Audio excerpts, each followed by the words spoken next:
तो देखेंगे जब भी कोई राजनीतिक परिवर्तन हुआ है, जब भी कोई राजनीतिक घटनाक्रम बड़ा हुआ है, तो उसके साथ साथ आध्यात्मिक क्रांति भी घटी हुई है। ऐसा भारत के इतिहास में हमको देखने को मिलता है। बाबर जब रही, कबीर, ऐसे बहुत से लोग उस समय एक तरह का आंदोलन चला, भक्ति का, अध्यात्म का आंदोलन चला। आगे के समय में थोड़ा बढ़े, बिल्कुल संक्षिप्त में मैं कम से कम शब्दों में कहने का प्रयास करूंगा। औरंगजेब का जब कार्यकाल आया, उस समय महाराष्ट्र में शिवाजी हुए, उनके लिए समर्थ रामदास आध्यात्मिक गुरु के रूप में हुए। दक्षिण में रामानुजाचार्य, उधर पंजाब की तरफ गुरु गोविंद सिंह। ऐसे देखेंगे कि उस समय आध्यात्मिक व्यक्तित्व भी उसी तरह का उभरता है। उसके बाद भी देखेंगे देश की आजादी के समय विवेकानंद, दयानंद, ऐसे बहुत सारे नाम हैं, क्योंकि अब हम स्वतंत्र थे। भारत के विकास के लिए चिंतन करने की हमारे अंदर में स्वतंत्रता थी कि हम आगे कैसा विकास चाहते हैं, भारत का कैसा निर्माण चाहते हैं। जो हमारे राजनेता थे, जो उद्योगपति थे, जो वैज्ञानिक थे, सब अपनी अपनी दृष्टियों से विचार कर रहे थे कि देश का विकास कैसे हो। कोई चाह रहा था औद्योगिक क्रांति घटे, कोई कृषि में विकास की बात कर रहा था, किंतु राजस्थान के में एक युवा मनीषी आचार्य तुलसी उस समय यह सोच रहे थे कि देश का आध्यात्मिक विकास कैसे हो, देश में व्यक्ति का निर्माण कैसे हो। क्योंकि जब तक सभी चीजों के वस्तु के केंद्र में व्यक्ति है, सभी चीजें बनेगी, उद्योग बढ़ेंगे, हम बढ़ेंगे, किंतु उनको कार्य करने वाला, उनके पीछे जो आदमी है, वो अगर नहीं बन पाया, व्यक्ति का निर्माण नहीं हो पाया, तो ये सारी क्रांतियां व्यर्थ होगी, सारी क्रांतियां ध्वस्त हो जाएगी। और वो वहां पर बैठ करके कुछ ऐसे सिद्धांत, कुछ ऐसे नियम बना रहे थे जिनके आधार पर एक व्यक्ति का निर्माण हो, चरित्र संपन्न व्यक्ति, एक नैतिक व्यक्ति, जो व्यक्ति सिर्फ धर्म स्थान पे धार्मिक ना दिखे, बल्कि अपने व्यावहारिक स्थान पे, जहाँ उसका व्यापार का स्थान है, अपना कार्यालय का स्थान है, अपने ऑफिस में भी वो एक नैतिकता का आचरण करता हुआ दिखे। आज समस्या क्या है? एक व्यक्ति आया, अपने दुकान पर पहुंचा, बोला क्या वो चावल में मिलावट कर दी क्या, आटे में मिलावट कर दी क्या, ऐसे 5-7 नाम लिए, और फिर बेटे को बोला आओ चलो मंदिर चलते हैं दर्शन करने के लिए। ये जो धार्मिकता है, ये धार्मिकता नहीं, अध्यात्म ने ये जो कि हम मंदिर में चले गए और हम ठीक हो गए, इस विषय को बदलने के लिए बने, विशुद्ध रूप से आध्यात्मिक बने। इसके लिए आचार्य श्री तुलसी ने 73 वर्ष पूर्व एक ऐसे सिद्धांतों को दिया, कुछ ऐसे सिद्धांत बनाए जिसके आधार पर राष्ट्र का निर्माण हो सकता है। व्यक्ति के द्वारा समाज का परिवर्तन और समाज के द्वारा राष्ट्र का परिवर्तन ये घटित हो सकता है। और राष्ट्र एक विश्व में नाम कर, भारत की जो आध्यात्मिक छवि बनी रही है, भारत ने जो विश्व को ज्ञान देना है, भारत को जो विश्व गुरु बनना है, उस दृष्टि से हम आगे बढ़ सकते हैं। इस व्रतों की एक श्रृंखला के साथ आचार्य तुलसी ने पूरे भारतवर्ष की यात्रा की, कलकत्ते से लेकर के केरल तक, इधर कटक से लेकर के मुंबई तक, यानी सारे भारतवर्ष, भारत के प्रथम नागरिक राष्ट्रपति से लेकर के गरीब की झोपड़ी तक इस संदेश को पहुंचाया। धन्यवाद कमल जी, अणुवट पर सुंदर विश्लेषण किया आपने। हमारे बीच अब हम सभी के मुख्य अतिथि आने वाले हैं। उससे पहले मैं निवेदन करूंगा जैन श्वेतांबर तेरापन सभा के कर्मठ मंत्री श्री किशन जी आंचर्य, श्री किशन जी आंचर्य। यहाँ विराजित साधु के चरणों मोठ्या उत्साहाने उपस्थित आई जनता सादर जय। आज अणुवट का 71वां स्थापना दिवस है। गुरुदेव तुलसी दिया, मैं बहुत बहुत बधाई देता हूँ। एवं यहाँ विराजित साधु जी है, हमें उनसे सुनना है। मैं ज़्यादा कुछ नहीं बोलते हुए ओम हरम। इस कार्यक्रम की इस पंक्ति में अब मैं अणु विवाह से सम्मान्य श्री राकेश जी मालू जी से सादर निवेदन। सम्मान्य श्री राकेश जी मालू, अणु विवाह, अणुवट समिति की केंद्रीय संस्था अणु विवाह, सम्मान्य श्री राकेश जी मालू। यहाँ विराजित साधु श्री डॉक्टर यूस मुर्मा जी एवं ठाणाचार्य वगैरह सशक्त मंडल, आज अणुवट का 73वां स्थापना दिवस है। इसके लिए यहाँ पधारे सभी महानुभावों को अणुवट विश्व पार्टी की ओर से बहुत बहुत आभार व्यक्त करता हूँ। सभी को बहुत बहुत साधुवाद देता हूँ। धर्म एक ऐसा तत्व है जिसके प्रति हम सब की आस्था हो सकती है, पर वह धर्म किसी संप्रदाय में बंधा हुआ नहीं होना चाहिए। प्रश्न है संप्रदाय बिना भी कोई धर्म हो सकता है क्या? इस प्रश्न का उत्तर है अणुवट। अणुवट धर्म है पर संप्रदाय नहीं। अनेक व्यक्तियों ने अणुवट अनुशास्त्र आचार्य श्री तुलसी से पूछते थे, अणुवर्ती बनने के लिए क्या जैन बनना जरूरी है? आचार्य श्री तुलसी उसी समय सभी को यही कहते थे कि आपको जैन बनने की कोई आवश्यकता नहीं है। आप चाहे सिख हो, मुसलमान हो, ईसाई हो, क्रिश्चियन हो, कोई भी हो, यह अणुवट को अपना सकते हैं। आप अपनी पूजा आराधना करते हुए भी अणुवट को अपना सकते हैं। सिलीगुड़ी कॉरपोरेशन के कोऑर्डिनेटर सामान्य श्री रंजन सरकार राणादा हमारे बीच पधारे हैं। पूरे जैन समाज, तेरापन समाज की ओर से आपका स्वागत अभिनंदन करते हैं। अभिनंदन के लिए मैं निवेदन करूंगा तोलाराम जी समाधि अध्यक्ष और मदन जी माधो, इनका खादा पहना के स्वागत। दीदी है, दीदी भी है, बंगाल में दीदी नाम फेमस है इनका। कहीं भी कोई भी प्रोग्राम हो तो 1 मिनट में बोलते ही आ जाते हैं, ये बोलता है। और रंजन सरकार, मैं निवेदन करूंगा मदन भाई जी से 1 मिनट के लिए, खाली 1 मिनट है राणा दर। आराध्य देव के चरणों में वंदन, यहाँ विराजे साध्वी श्री को वंदन। एक रंजन दा एक ऐसा चेहरा है जो हम सब में लोकप्रिय है। नेता बनना कोई बड़ी बात नहीं है, लोकप्रिय बनना बहुत बड़ी बात है। तो इनका सिर्फ राजनीति से संबंध तो है ही, उसके साथ साथ धार्मिक, सामाजिक सभी कार्यक्रमों में आप उपस्थित होते हैं, अपनी उपस्थिति देते हैं, समाज के साथ होते हैं और हमेशा कहते हैं जब भी कोई काम हो, मेरे पास कोई भी व्यक्ति कभी भी किसी काम के लिए आ सकता है, स्वागत है।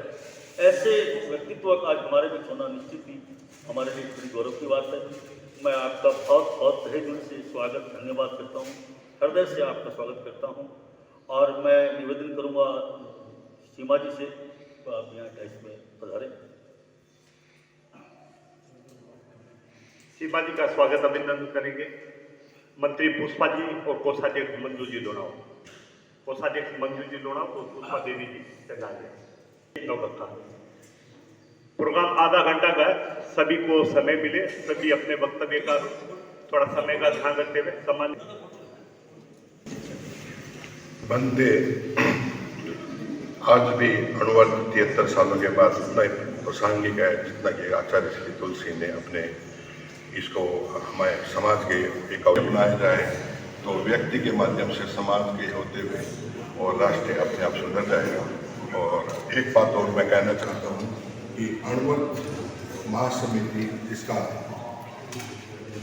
निर्माण 73 साल पहले हुआ था।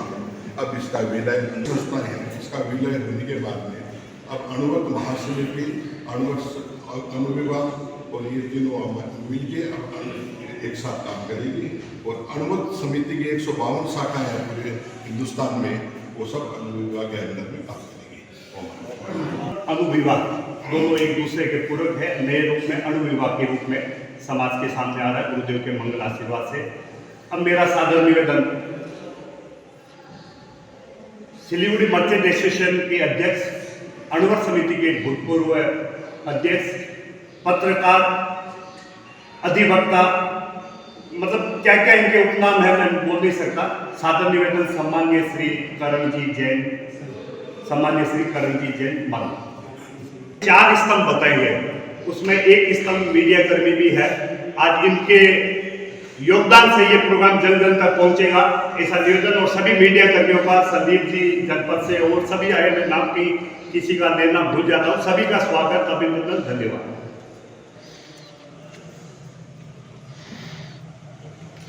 आचार्य श्री के चरणों में मेरा वंदन। यहाँ विराजे डॉक्टर पीयूष शर्मा जी के थाना मेरा बहुत बड़ा वंदन। राजा पूज्यते स्वदेशे, विद्वान पूज्यते सर्वत्र। यहाँ विद्वान की प्रतिनिधि डॉक्टर पीयूष शर्मा जी उपस्थित हैं।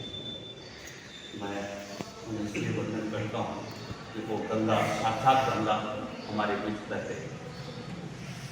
हमारे बीच जो अपनी लेखनी के माध्यम से पूरा देश में अलग जगा रहे हैं, उनका भी मैं बहुत स्वागत करता हूँ।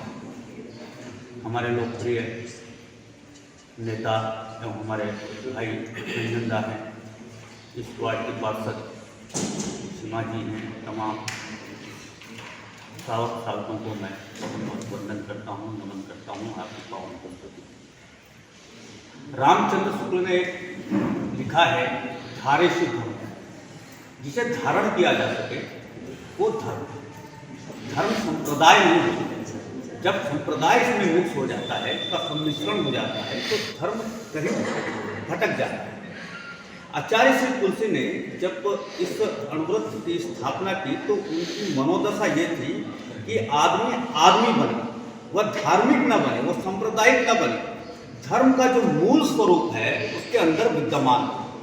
इसलिए उन्होंने ऐसी परिकल्पना की, जो भगवान महावीर के जो 5 महाव्रत थे उनको और अधिक विस्तार देते हुए उन्होंने अणुव्रत पूरी दुनिया में शंखनाद कर रहा है, नैतिक मूल्यों के प्रतिस्थापना है।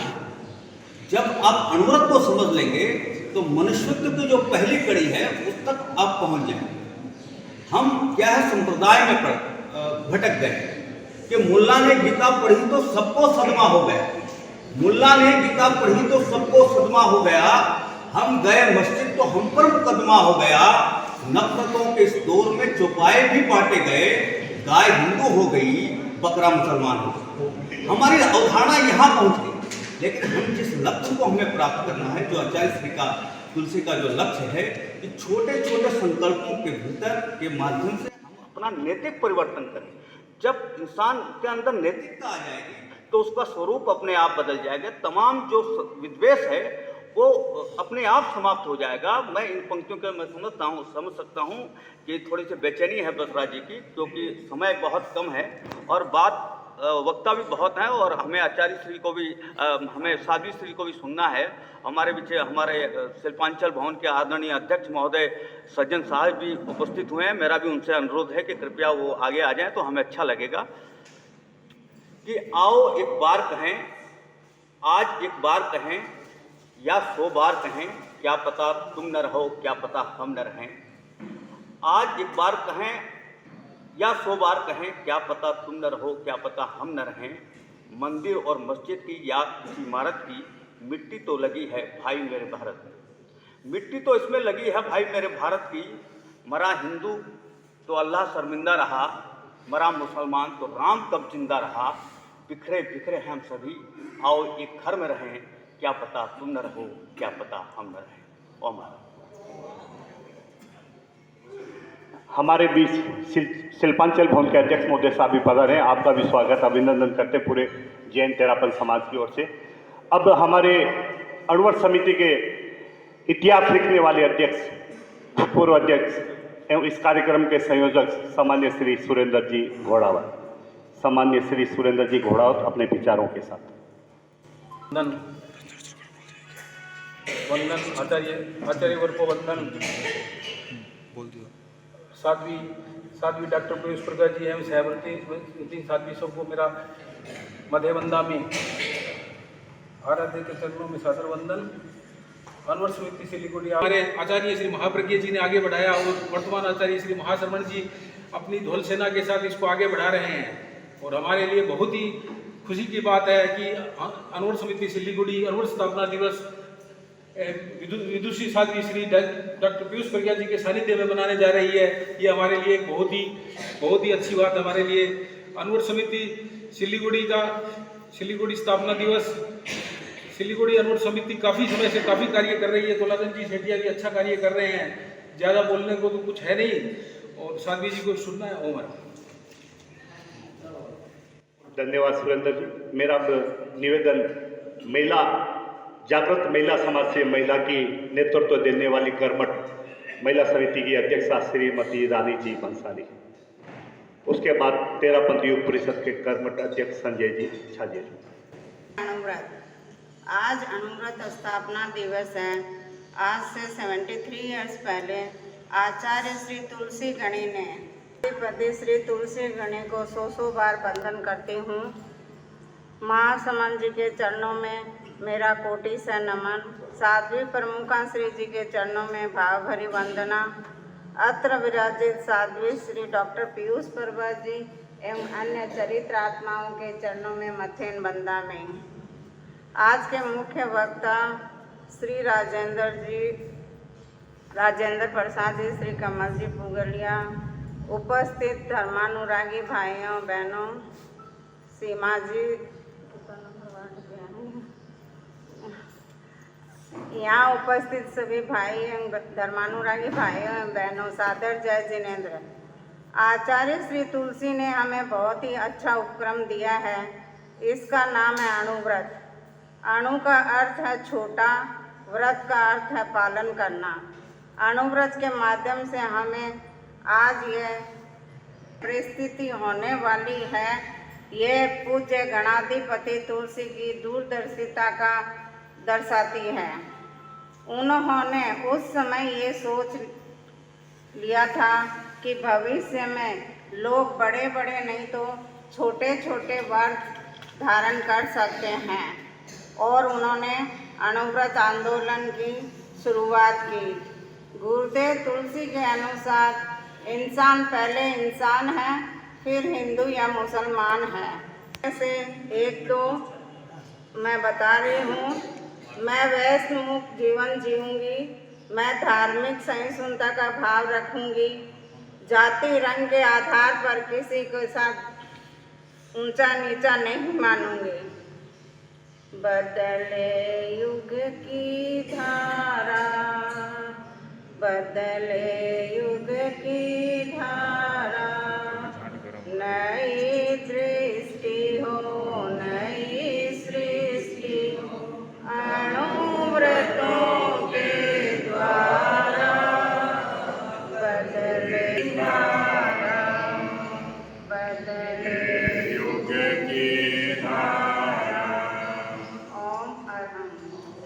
मेरा सादर विनम्र निवेदन तेरापंथ युवा परिषद के कर्मठ युवा अध्यक्ष श्री संजय जी छाजे, उसके बाद तेरापंथ प्रोफेशनल फोरम के विशाल जी, डायग्नोस्टिक सेंटर के मंत्री एवं तेयूब के निवर्तमान अध्यक्ष श्री दीपक जी बोथरा। गुरुदेव के चरणों में सशस्त्र वंदन। उपस्थित साध्वी श्री डॉक्टर पीयूष प्रसाद जी, सहवर्ती साध्वीगंज को मथेन बंदा में, मीडिया के सभी गेस्ट और समाज के सभी महिला और पुरुषों को सादर जय जिनेन्द्र। आज अणुव्रत समिति के स्थापना दिवस की बहुत बहुत शुभकामनाएं आप सभी को। अणुव्रत समिति पूरा भारतवर्ष में हर चीज़ों में नया नया कीर्तिमान स्थापित कर रही है। उसी में तेरापंथ अणुव्रत समिति सिलीगुड़ी भी अपना पीछे सिलीगुड़ी को लेके पूरा आसपास के क्षेत्र में लेके बहुत बड़ा मैराथन आयोजन की थी अणुव्रत समिति। उसके अलावा भी नैतिकता, नशा मुक्ति सभी चीज़ों में अपना अग्रसर योगदान देते आई है पूरी सिलीगुड़ी और आसपास के क्षेत्रों में। इसके अलावा पूरा भारतवर्ष में अणुव्रत समिति की 160 शाखाएँ हमेशा नैतिकता और नशा मुक्ति के ऊपर कार्यक्रम करती आ रही है। मैं तेरापंथ अखिल भारतीय और अनुविभाग के अणुव्रत समिति के तेरापंथ जी जो अध्यक्ष हैं अणुव्रत समिति के, उनको बहुत बहुत साधुवाद देता हूँ कि उनके नेतृत्व में सिलीगुड़ी अणुव्रत समिति अच्छा कार्यक्रम करती जा रही है। हम लोग के बीच में नाटूदा भी पधार गए हैं, नमस्कार बेटा। अणुव्रत समिति का सिलीगुड़ी में ऐतिहासिक एक प्रोग्राम हुआ था मैराथन, उसमें नंटूदा ने भी विशेष सहयोग दिए थे, सीमा भाभी भी साथ में थी उस समय, गौतम देव भी कम से कम 1 घंटा हमारे साथ थे, मंत्री होते हुए भी और मैराथन में भी भाग लिए थे शंकर माला का। ऐसा ही एक अणुव्रत समिति का स्थायी प्रोजेक्ट चला सिलाई प्रशिक्षण केंद्र, उनके टीचर भी आए हुए, उनसे निवेदन आगे आए आप। अहिंसा प्रशिक्षण केंद्र के टीचर जिनके सहयोग से ये स्थायी रोजगार देने का प्रोग्राम चल रहा है। अब मेरा निवेदन इस भवन के ट्रस्ट के अध्यक्ष श्री जय सिंह जी कुंडलिया, श्री मदन जी मालू और श्री करण जी से नंटूदा को खाना पीना के स्वागत करें। अध्यक्ष महोदय साथ में रहे, सामान्य श्री तुलाराम जी, और हमारे जो अहिंसा प्रशिक्षण केंद्र के टीचर हैं उनका स्वागत। अहिंसा प्रशिक्षण केंद्र के पुष्पा जी पारक, मधु जी बंसाली, राज गुनावत, अध्यक्ष मंत्री कोषाध्यक्ष, टीचर का भी खाना पीना के स्वागत करें सामान्य।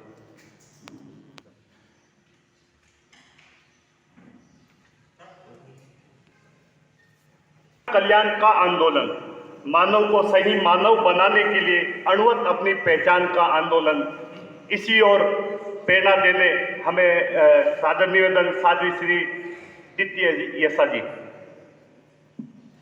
और समिति की महिला सदस्यों द्वारा, पदाधिकारियों द्वारा।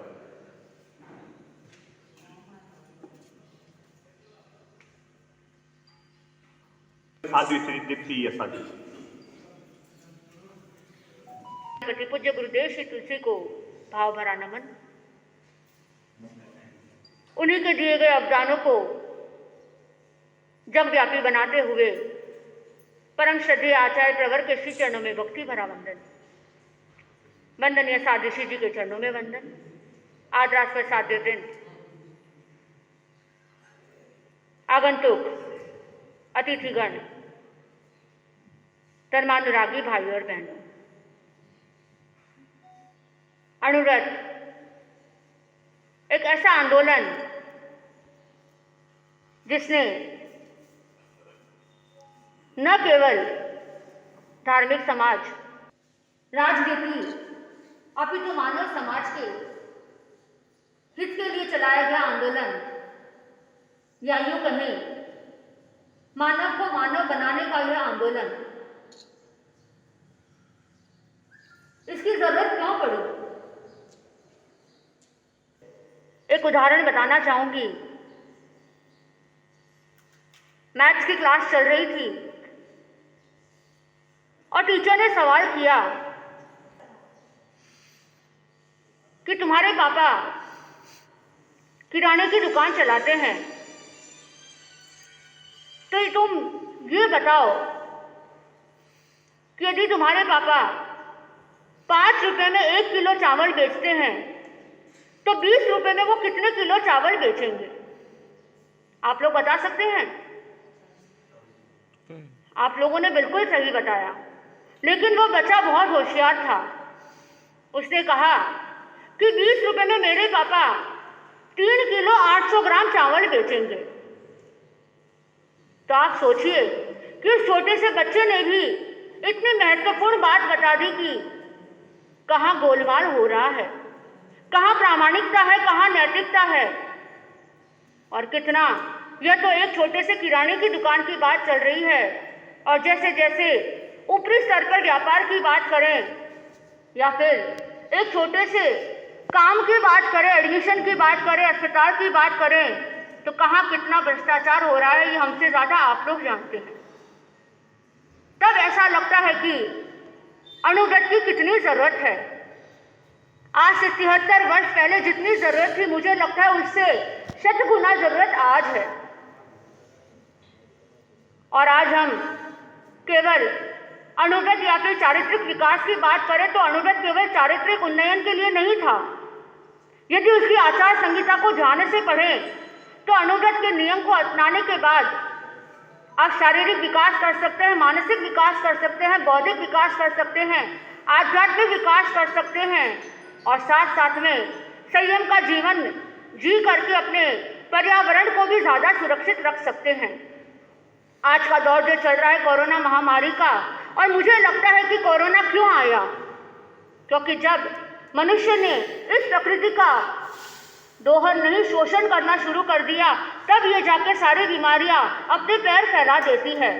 यदि व्यक्ति पहले से ही संयमित हो जाता, पर्यावरण को सुरक्षित रख लेता, पानी और बिजली का अपव्यय नहीं करता, तो शायद कोरोना इतनी तेजी से नहीं फैल सकती थी। तो अब भी वक्त है, यदि आपको अपने आप को सुरक्षित रखना है, क्योंकि बताया गया कि व्यक्ति पहले यदि स्वस्थ है तो वो समाज को स्वस्थ कर सकता है, या फिर व्यक्ति पहले यदि अपनी सुरक्षा कर ले तो वो राष्ट्र की सुरक्षा भी कर सकता है। तो अपने आप को और राष्ट्र को यदि सुरक्षित रखना है तो आज से ही अणुव्रत के नियम न केवल बोलकर, न केवल सुनकर, उसे अपनाकर यदि आप अणुव्रती बन जाते हैं तो इसका मतलब है कि केवल आप गणाधिपति पूज्य गुरुदेव का ही स्मरण नहीं कर रहे हैं, अपने प्रति एक ऐसा कदम उठा रहे हैं जिससे आप अपना स्वयं विकास कर सकते हैं। श्रद्धेय आचार्य श्री महाशमन जी, जो कि उन्हीं के पद चिन्हों पर चलकर, जैसे कि एक हमारी विहारचर्या, हमारी एक चर्या है, पैर पैर चलकर, पाँव पाँव चलकर कल्याण करना, जन जन का कल्याण करना, अहिंसा का संदेश देना। तो श्रद्धेय आचार्य श्री महासमंत जी की सद्भावना, नैतिकता और नशा मुक्ति का जो संदेश दे रहे हैं वह अनुव्रत का ही एक अंग है। तो उन संदेशों को भी अपनाकर उन्होंने एक नारा दिया था कि जन जन में जागे विश्वास, संयम से ही हो विकास। यानी जब ये विश्वास आपके भीतर जग जाएगी कि हर दृष्टि से संयम, केवल जीवों का ही नहीं अजीव का भी यदि संयम करना सीख जाए, विचारों का भी संयम करना सीख जाए, मैत्री की भावना यदि आ जाए, तो आपका विकास सुनिश्चित है और आपका विकास ही राष्ट्र का विकास है। इन्हीं भावनाओं के साथ ओम अर्हम्। साध्वी जी ने फरमाया, अणुव्रत के नियमों को सुनना पढ़ना तक नहीं है, अपने जीवन में उतारना है। अणुव्रत नैतिकता की अलग जगह था। अणुव्रत व्यस्त मुक्ति का पाठ पढ़ाता। अशांति, घुटन, तनाव भरी जिंदगी में अणुव्रत शांति की राह दिखाता, अणुव्रत शांति की राह दिखाता। विनम्र सादर निवेदन आज के मुख्य वक्ता सम्मान्य श्री डॉक्टर आर.पी. सिंह जी से। सादर निवेदन मुख्य वक्ता हमारे विशिष्ट अतिथि डॉक्टर राजेंद्र प्रसाद जी से।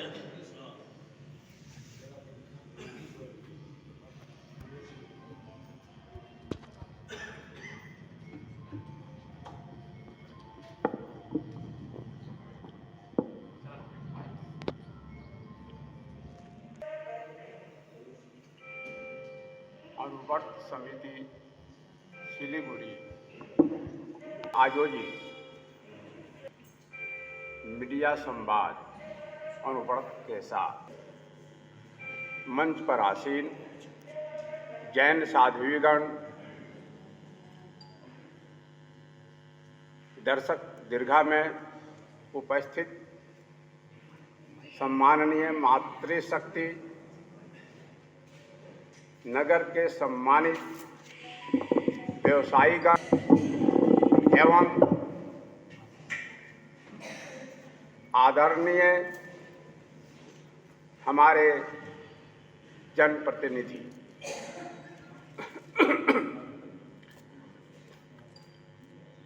आज इस संवाद में आपने प्रमुख वक्ता के तौर पर मुझे बुलाकर सम्मानित किया।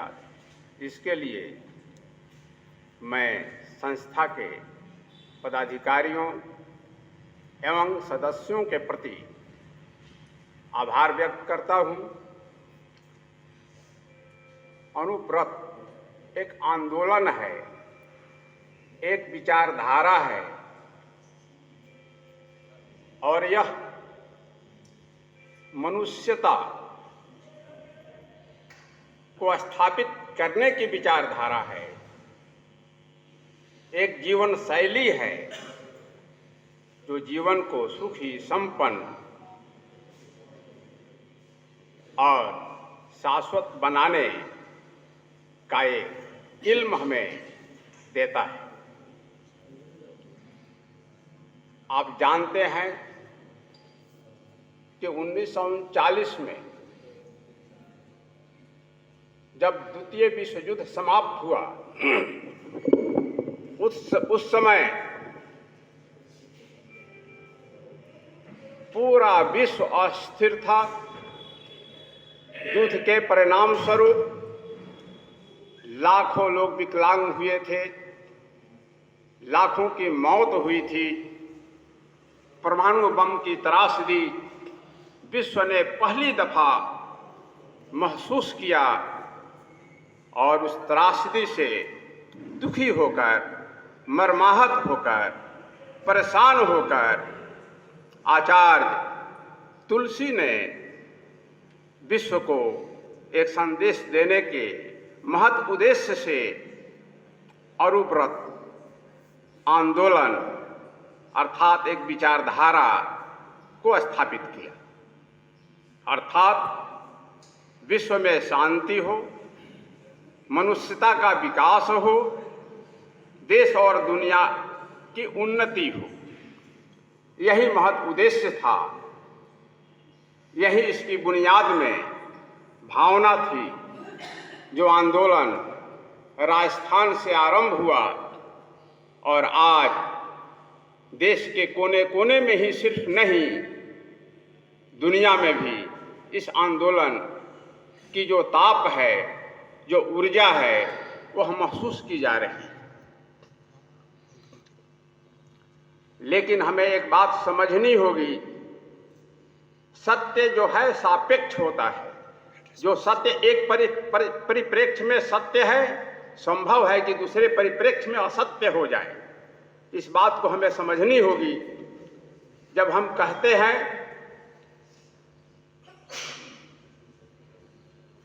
कि यह ब्रह्मांड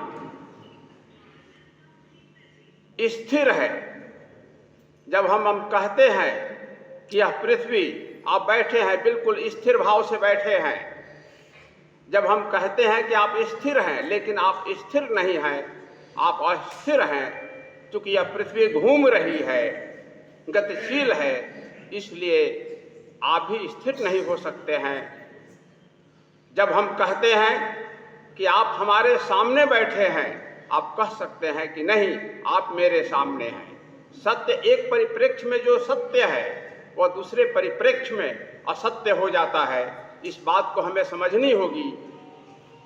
एक विचारधारा जो बहुत बड़ी विचारधारा है, देश दुनिया और मानवता को बदलने की विचारधारा है, जब वह विचारधारा यह कहती है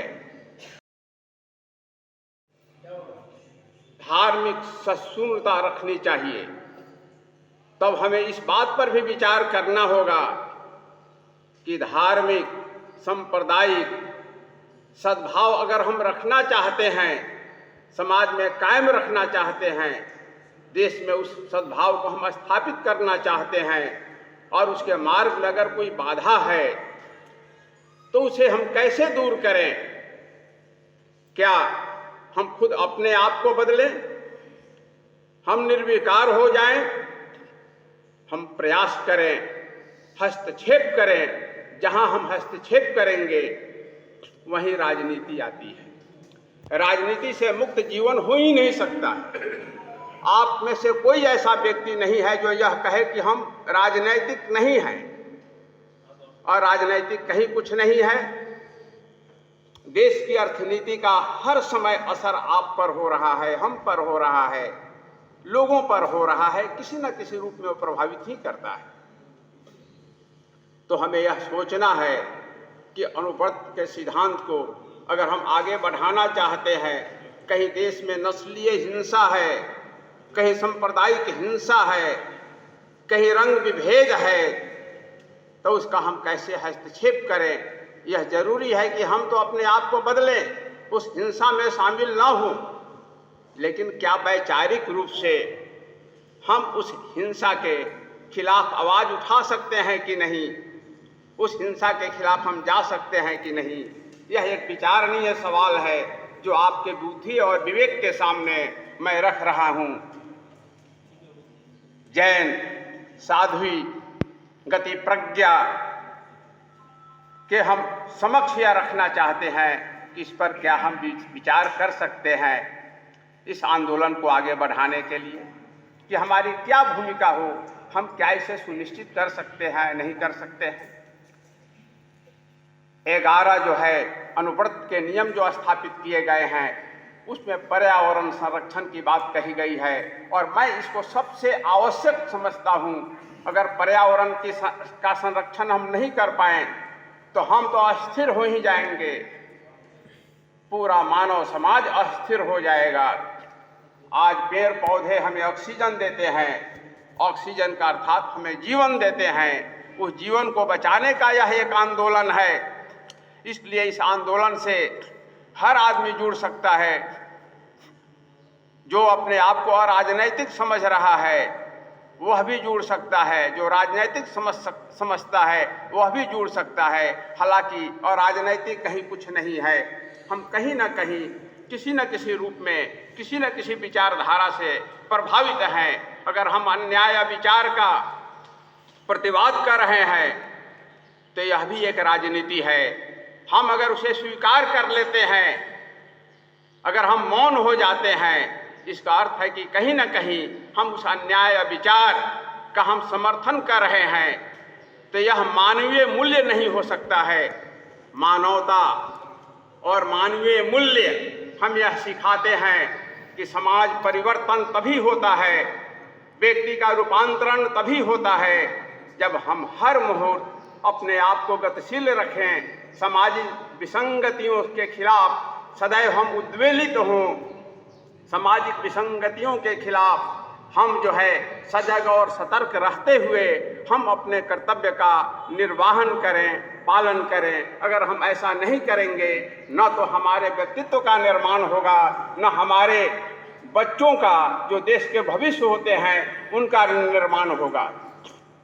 और यह धर्म नहीं है हम सत्य बोलें, चोरी नहीं करें, यह धर्म नहीं। समझना होगा धर्म जो करण सिंह जैन ने कहा है कि जो धारण किया जाता है, जिसे हम जीवन में अपनाते हैं, वही धर्म है। यह तो नीति की चीज़ें हैं। हमें सत्य बोलना चाहिए, चोरी नहीं करना चाहिए, हिंसा नहीं करनी चाहिए, अपराध में शामिल नहीं होना चाहिए, किसी को कष्ट नहीं पहुंचाना चाहिए। यह नीतिगत चीज़ें हैं और इन नीतिगत चीज़ों को हमें समझना होगा। इसे धर्म से अलग करके इसके महत्व को देखना होगा। हम जीवन में जिन चीज़ों को अपना रहे हैं वही धर्म है, जो हमारा नित्य क्रिया कर्म है, जो परोपकार जो हम अपने जीवन के द्वारा लोगों का कर रहे हैं, वही हमारा धर्म है। और इसको समझने के लिए अनुव्रत के सिद्धांत को थोड़ा और पीछे चले जाइए, आचार्य तुलसी से महावीर को समझना बहुत जरूरी होगा। भगवान महावीर को अगर आप नहीं समझ पाए तो मैं समझता हूँ आचार्य तुलसी को भी नहीं समझ पाएंगे, अनुव्रत के सिद्धांत को भी नहीं समझ पाएंगे। आप जानते हैं कि भगवान महावीर जो है बिल्कुल वस्त्रहीन अवस्था में लोगों के पास जाते थे। क्या उन्होंने इच्छाकृत रूप से अपने वस्त्र को उतार दिए? नहीं, उन्होंने अपने जीवन की जरूरतों को कम करना शुरू किया और कम करते करते कब शरीर से वस्त्र अलग हो गए इस बात का उन्हें ज्ञान ही नहीं हुआ, भान ही नहीं हुआ कि कब शरीर से वस्त्र हमारे अलग हो गए। और जब लोगों के बीच में वो पहुँचते थे तो लोग उन्हें चरण स्पर्श कर उनसे आशीर्वाद लेते थे। अर्थात वस्त्रहीनता लोगों को दिखाई नहीं देती थी, दिखाई जो देती थी, जो दिखने वाली चीज थी, वह उनके व्यक्तित्व का सुवास था, सुगंध था, वो महानता थी। तो आज जो है अनुव्रत का जो सिद्धांत है वो हमें इस बात को सिखाता है कि हम धीरे धीरे अपनी ज़रूरतों को कम करें, जितना संभव हो सकता है उतना हम कम करें। अगर उसी तरह संचय के संबंध में भी जो सिद्धांत है कि हम उतना ही संचय करें जो हमारी न्यूनतम जरूरत है, नहीं तो इसकी कोई सीमा ही नहीं है। एक एक ईंट जिस तरह से इकट्ठा करके एक महल का निर्माण किया जाता है, उसी तरह छोटे छोटे जो हमारे व्रत हैं, हमारे जो संकल्प हैं, वह व्यक्ति का भी निर्माण करते हैं, समाज का भी निर्माण करते हैं, राष्ट्र का निर्माण करते हैं, राष्ट्र को सबल बनाते हैं। तो राष्ट्र को सबल बनाने का एक आंदोलन है, समाज को मजबूत बनाने का एक आंदोलन है, व्यक्ति के सुवास को जो है पूरे विश्व में फैलाने का एक आंदोलन है, एक बहुत बड़ा आंदोलन है। इससे सभी लोग जुड़ सकते हैं, जो राजनैतिक हों, अराजनैतिक हों, जो धार्मिक हों, जो अधार्मिक हों। अधार्मिक का अर्थ यह नहीं होता है कि वो आदमी गलत काम करेगा। हमारे यहाँ शुरू से ही कई एक दर्शन रहे हैं। आपने चार्वाक को सुना होगा, चावात जीवेत सुखम जीवेत ऋणं कृत्वा घृतं क्षुवेत। आपने कपिल मुनि को जाना है, आपने चार्वाक को आपने पढ़ा है, कपिल मुनि को आपने पढ़ा है, बृहस्पति को आपने पढ़ा है। कपिल जो थे अनिश्वरवादी थे। कणाद का नाम आपने सुना है, जिन्होंने एटम के प्रथम सिद्धांत को जिन्होंने दिया, वो भी अनिश्वरवादी थे। तो यह द्वार सबके लिए खुला हुआ है, सभी लोग आ सकते हैं और अपने व्यक्तित्व को उज्जवल बना सकते हैं, समाज को जो है सुदृढ़ बना सकते हैं और राष्ट्र के निर्माण में अपनी महत्वपूर्ण भूमिका प्रदान कर सकते हैं। इतना ही कहकर, चूंकि और भी बहुत से वक्ता हैं, रंजन जी बैठे हुए हैं, नानटूपाल बैठे हुए हैं, सीमा सरकार बैठी हुई हैं, ये सारे जनप्रतिनिधि हैं और कहीं न कहीं ये भी अपने ढंग से सामाजिक आंदोलनों में ये लोग जुड़े हुए हैं, इनकी भी अपनी एक राजनीति है, तो इनको भी कुछ हो सकता है कि आप सुनना चाहेंगे, वो भी बोलना चाहेंगे। आपके बीच भी बहुत से विद्वजन हैं, सामाजिक व्यक्तित्व हैं, उन्हें भी आप सुनना चाहेंगे। इसलिए अपने वक्तव्य को मैं दीर्घायु नहीं करते हुए मैं सिर्फ इतना ही कहना चाहूँगा कि तुलसी का मानना था कि राष्ट्र का निर्माण तभी संभव है जब हम अपने नैतिक मूल्यों को दृढ़ता के साथ में आगे बढ़ाएं और नैतिक मूल्यों को हम जो है अपनाएं। और लेकिन हमें यह ध्यान रखना होगा, जो नैतिक मूल्य आज है समय परिप्रेक्ष्य में उसमें भी परिवर्तन होता है, उसको भी हमें समझते हुए हमें यह प्रतिज्ञा करनी चाहिए कि हमारा जो सामाजिक दायित्व है, पारिवारिक दायित्व है, राष्ट्र के प्रति जो हमारा दायित्व है, उसको नियम निष्ठा के साथ हम उस दायित्व का निर्वहन करें और कम से कम अपने जीवन में पूर्ण रूप से तो नहीं, अनुवर्त के जो कुछ सिद्धांत हैं, कुछ नियम हैं, उसको हम अपनाने की कोशिश करें। अगर प्रयास करें तो संभव है कि हम अपने व्यक्तित्व को उज्जवल बना सकते हैं और राष्ट्र का निर्माण कर सकते हैं। विश्व को एक हम संदेश दे सकते हैं, अपने बच्चों को सुख शांति और समृद्धि का संदेश दे सकते हैं। और आने वाला समय जो है युद्ध काल का समय नहीं हो, शांति का समय हो, इसमें हम जो है एक ईंट रख सकते हैं, हम नींव की स्थापना कर सकते हैं। इतना ही कहकर आप सभी साथियों को मैं बधाई देता हूँ, आपके प्रति कृतज्ञता प्रकट करता हूँ, आभार प्रकट करता हूँ। आप सभी को बहुत बहुत धन्यवाद। डॉक्टर सिंह सुबक्ता है, बहुत अच्छी तरह उन्होंने हम लोग को अनुपूरक समिति का बारे में हम लोग को बोले हैं। मेरा एक ही बात कहना है कि हम हो सकते हैं, लेकिन पहले तो हम भारतीय हैं। सब मिलके एक नया समाज, अच्छा समाज हमारा आने वाले पीढ़ी को देना, ये हमारा धर्म है, ये मेरा मानना है। सेवा हम हर एक तरह से कुछ ना कुछ करते रहते हैं, हर एक आदमी, लेकिन संगठित रूप से, जैसे अनुपूरक समिति 73 साल से आप लोग ये काम जारी रखे हैं। देश का, समाज का, हर एक वर्ग का कैसे उसको अच्छा रखा जाए, हमारा समाज, हमारा प्रकृति, पर्यावरण, इनके ऊपर ध्यान देना। इस समय जब हम सभी अपना अपना काम में बहुत व्यस्त रहते हैं, इस पर काम करना, मैं धन्यवाद करता हूँ अनुपूरक समिति को। एकदम सही समय में ये समिति जो समाज को आगे बढ़ाने के लिए जो काम कर रही है, इसको और तेजी से हम लोगों को आगे बढ़ाना पड़ेगा। मैं धन्यवाद करूंगा कि आप लोगों और हमारे दर्शकों के साथ स्वागत करेंगे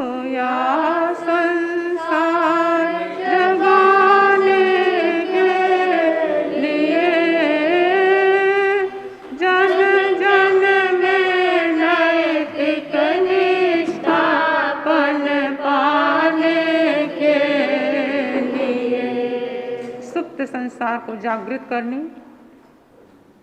नैतिक मूल्यों की प्रतिस्थापना के महान उद्देश्य से युग पुरुष तेरापंथ धर्म संघ के नवम अधिष्ठाता आचार्य श्री तुलसी ने अनुव्रत आंदोलन का आज के दिन सूत्रपात किया। समाज के उत्थान के लिए, राष्ट्र के विकास के लिए और नैतिक मूल्यों को जागृत करने के लिए इस अनुव्रत का आंदोलन का सूत्रपात किया। अनुव्रत यानी छोटे छोटे व्रत, छोटे छोटे नियमों के द्वारा व्यक्ति अपने जीवन में कैसे संयम का विकास कर सकता है। आचार्य तुलसी ने देखा समाज में भ्रष्टाचार बढ़ रहा है, चारित्रिक मूल्यों का स्तर गिरता जा रहा है और गरीब और अमीर की खाई इतनी ज़्यादा बढ़ गई है, जिसे हम मैथिली शरण गुप्त के शब्दों में देख सकते हैं कि श्वानों को मिलता दूध वसन, भूखे बालक अकुलाते हैं, माँ की हड्डी से चिपक ठिठुर जाड़ों की रात बिताते हैं। युवती के लज्जा बसन बेच जब ब्याज चुकाए जाते हैं, माली जब तेल फुलेलों पर पानी सा द्रव्य बहाती हैं। इस स्थिति को आचार्य तुलसी ने देखा और समाज में अमीर और गरीब की खाई को पाटने के उद्देश्य से और किस तरह से मानव के भीतर मानवीयता का संचरण हो, मानवीय संवेदनाएं जागृत हो, और इसके लिए उन्होंने भरसक प्रयास करते हुए और हजारों किलोमीटर की यात्राएं की। हर जन जागरण का शंखनाद फूका कि व्यक्ति अपने आप को समझे, जीवन में संयम का विकास करे और संयम ही जीवन है। इस उद्घोष के साथ में कि हर चीज़ का संयम हो, पानी का संयम हो, बिजली का संयम हो, हर पदार्थ का संयम हो, यानी एक लिमिटेशन जीवन में रहे। और कहा जाता है कि 2 विश्व युद्ध तो हो चुके हैं, तीसरा विश्व युद्ध कैसे क्या होगा कहा नहीं जा सकता है, लेकिन अगर चौथा विश्व युद्ध होगा तो वो पानी के लिए होगा। तो यह पानी की जो कमी आज आ रही है और उस पानी की कमी को देखते हुए अगर व्यक्ति पानी का संयम करना सीख जाए तो कितनी बड़ी समस्या सुलझ सकती है। आज विश्व हिंसा के दौर से गुजर रहा है और इस हिंसा के बढ़ते दौर में अहिंसा अपने आप में एक महत्वपूर्ण टॉनिक का काम कर रही है। एटम बम के युग में अणुव्रत भले ही छोटा सा दीपक लग रहा हो, लेकिन अनैतिकता की धूप में एक छतरी बनकर के अणुव्रत विश्व को संदेश दे रहा है। तो आज हम आचार्य तुलसी के उस दीर्घ दृष्टि को प्रणाम करते हैं, जिन्होंने समय रहते हुए लोगों को जागृत किया और वर्तमान में आचार्य श्री महाश्रमण जी उस कार्य को आगे बढ़ा रहे हैं। तो मैं चाहूँगी कि पूरे विश्व में यह अणुव्रत का संदेश प्रसारित हो और हिंसा की सुलगते जो दावालन है उसमें यह अणुव्रत पानी की छींटों का काम करे और व्यक्ति समाज को स्वस्थ बनाने की दिशा में लोभ से दूर रह कर के भ्रष्टाचार से अपने आप को किस तरह से बचा सकता है। क्योंकि आज तो ऐसी स्थिति है कि शुद्ध खाने को नहीं मिल रहा है और शुद्ध चीज़ें यानी दवाई भी कभी कभी नकली मिल जाती है। तो ऐसी स्थिति में मनुष्य का जीना कितना दुभर हो रहा है। मनुष्य बनकर के मनुष्यता का पाठ पढ़े। तो आचार्य तुलसी नैनों में वात्सल्य, हृदय में करुणा का संसार लिए, तुलसी तुम आए धरती पर मानवता का प्यार लिए। मानव को मानव बनाने, मानव सबसे पहले मानव फिर हिंदू या मुसलमान। तो यह जो एक विशाल दृष्टिकोण दिया, मानवीयता का संदेश दिया, तो आज उस अपेक्षा को ध्यान में रखते हुए अणुव्रत समिति के तत्वावधान में आयोजित यह कार्यक्रम पूरे देश में मनाया जा रहा है।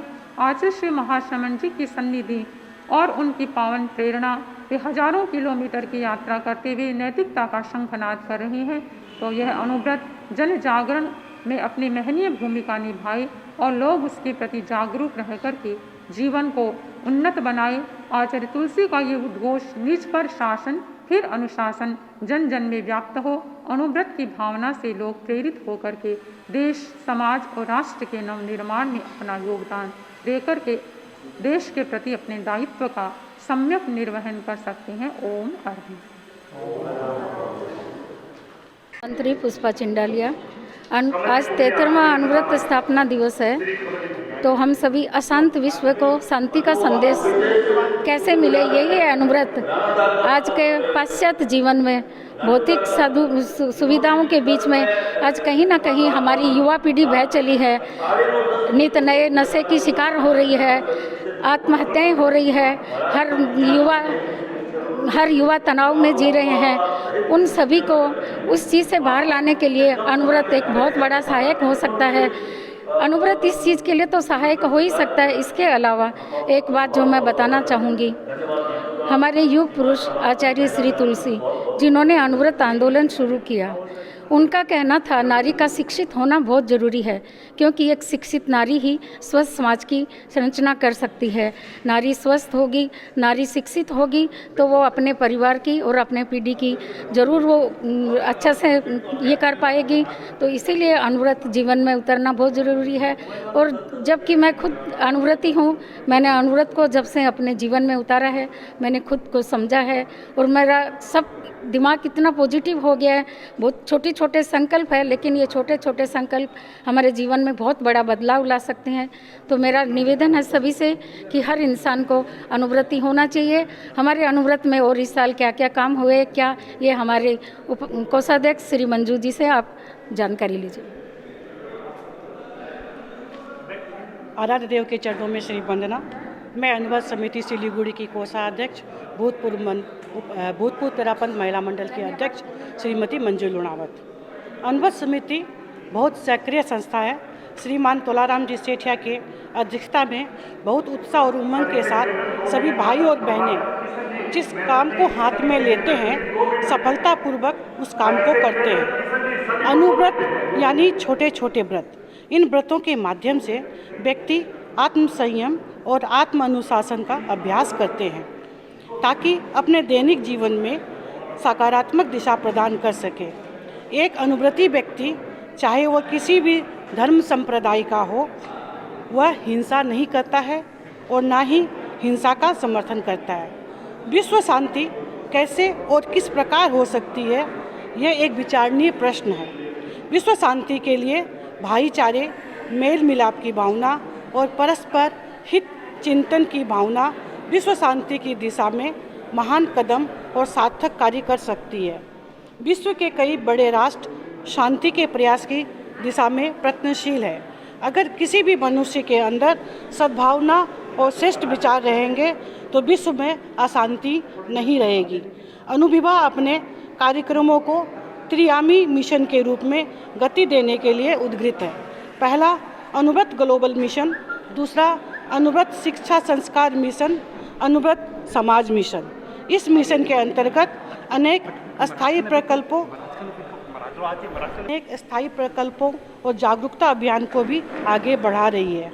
हमारे सिलीगुड़ी में स्थायी प्रकल्पों में निःशुल्क सिलाई क्लास चलाई जा रही है ताकि ज़रूरत बहनें स्वावलंबी बन सकें और अपनी ज़िंदगी को अच्छी तरीके से निर्वाह कर सकें। ये प्रोजेक्ट हमारा 1 साल पहले शुरू हुआ था, लेकिन कोरोना काल के चलते ये प्रोजेक्ट अभी हम वापस मातृ छाया में चला रहे हैं और हमारी बहनें सक्रिय रूप से भाग लेकर के सिलाई सीख रही है। और हमने ये डिसाइड भी किया है जो वो सिलाई सीख करके जो उन्हें कपड़े बनाएगी वो हम बाढ़ पीड़ितों के सहयोग में दान देंगे। और कोरोना जैसी महामारी में भी हमारी अनुव्रत समिति ने निरंतर गतिशील रही और असहाय परिवार और अनाथालय में राशन वितरण किया और जगह जगह ग्रामीण बस्ती में चौराहे पर सैनिटाइजर, मास्क करीब हम लोग 6 महीने ये हम लोगों ने डिस्ट्रीब्यूट किया। अनुव्रत उद्बोधन सप्ताह में 7 दिन सर्वधर्म गुरुओं के साथ सांप्रदायिक सौहार्द प्रोग्राम, नशा मुक्ति प्रोग्राम और जगह जगह स्पीच, पंपलेट बांटकर प्रचार प्रसार किया। पर्यावरण दिवस पर लगभग 200 बड़े पेड़ लगाए। वृद्ध आश्रम और मातृ छाया में नेत्रहीन बच्चों के साथ निरंतर हमारे प्रोग्राम चलते रहते हैं, जैसे होली का प्रोग्राम, जन्मदिन का प्रोग्राम, 26 जनवरी को झंडा उत्तोलन का प्रोग्राम वगैरह वगैरह। महामारी कोरोना काल में जब लॉकडाउन हुआ तब अनुव्रत समिति सिलीगुड़ी सभी को घर बैठे जूम के माध्यम से आध्यात्मिक धर्म आराधना की प्रश्नोत्तरी करवाई, गीत गायन प्रोग्राम भी करवाया। सभी अनुविभा द्वारा क्रिएटिविटी कॉन्टेस्ट प्रतियोगिता कराई, जिसमें भी सभी स्कूलों से लगभग 500 बच्चों ने भाग लिया। नशा मुक्ति और पर्यावरण शुद्धि का जन जन तक संदेश पहुंचाने के लिए साइकिल रैली भी निकाली गई, जो सिलीगुड़ी से आरंभ होकर इस्लामपुर होते हुए कानकी धाम पहुँचे। किशनगंज, इस्लामपुर और ग्रामीण इलाकों में अनुव्रत आचार संहिता के पोस्टर भी लगाए। अनुव्रत अनुशासता के रूप में आचार्य श्री महाश्रमण जी, जो हमारे गुरु है, अभी इस संपूर्ण आंदोलन को अपनी अहिंसा यात्रा के माध्यम से वह जन जन में नैतिकता, सद्भावना और नशा मुक्ति का संदेश दे रहे हैं। हाल ही में उनकी पद यात्रा 50,000 किलोमीटर की दूरी पूर्ण कर चुकी है। अंत में मैं यही कहना चाहूँगी, बारिश की बूंदें भले ही छोटी हो, लेकिन उनका लगातार बरसना नदियों का बहाव बन जाता है। वैसे ही हमारे छोटे छोटे प्रयासों से जिंदगी में बहुत बड़ा हम परिवर्तन ला सकते हैं। ओम अरम जय अनुव्रत। जी धन्यवाद। मैं तुलाराम सेठिया जी से भी जानना चाहूँगा कि ये तो आप लोगों ने अतीत में क्या किया ये हमने अभी जाना, वर्तमान में क्या दिशा है, किस दिशा में अनुव्रत जो है फिलहाल सिलीगुड़ी में अनुव्रत संस्था किस तरह की किस दिशा में अग्रसर होगी?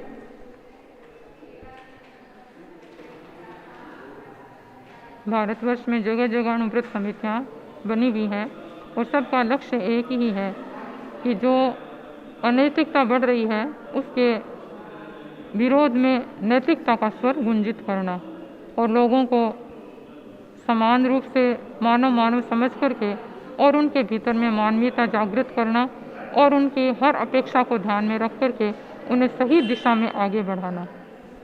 यानी कि अगर हमारे दर्शकों को हम समझाने की कोशिश करें, 100 बातों की एक बात, नैतिकता, मूल्यबोध जिनका अभाव है आज मानव जीवन में, उन मूल्यों को जगाने का काम लगातार अनुव्रत संस्था करती रही है और आगे भी भविष्य में करती रहेगी। इसी तरह की ताज़ा तरीन अपडेट्स के लिए आगे भी जुड़े रहिए सन एक्सप्रेस के साथ। धन्यवाद। को बथेम बंदामी। आज अनुव्रत की 73वां वर्षगांठ पर आयोजित इस कार्यक्रम में मंच पर आसीन अनुव्रत वक्ता, नगर के सम्मानित नागरिकगण एवं मीडिया से आए साथियों, धर्मारागी भाई बहनों को जय जिनेंद्र, जय अनुव्रत। जय अनुव्रत। अत्यंत हर्ष की बात है कि आज हम मीडिया के साथ मिलकर अनुव्रत के 73वें स्थापना दिवस मनाने उपस्थित हुए हैं। आज पूरा देश में अशांत के दौर से गुजर रहा है।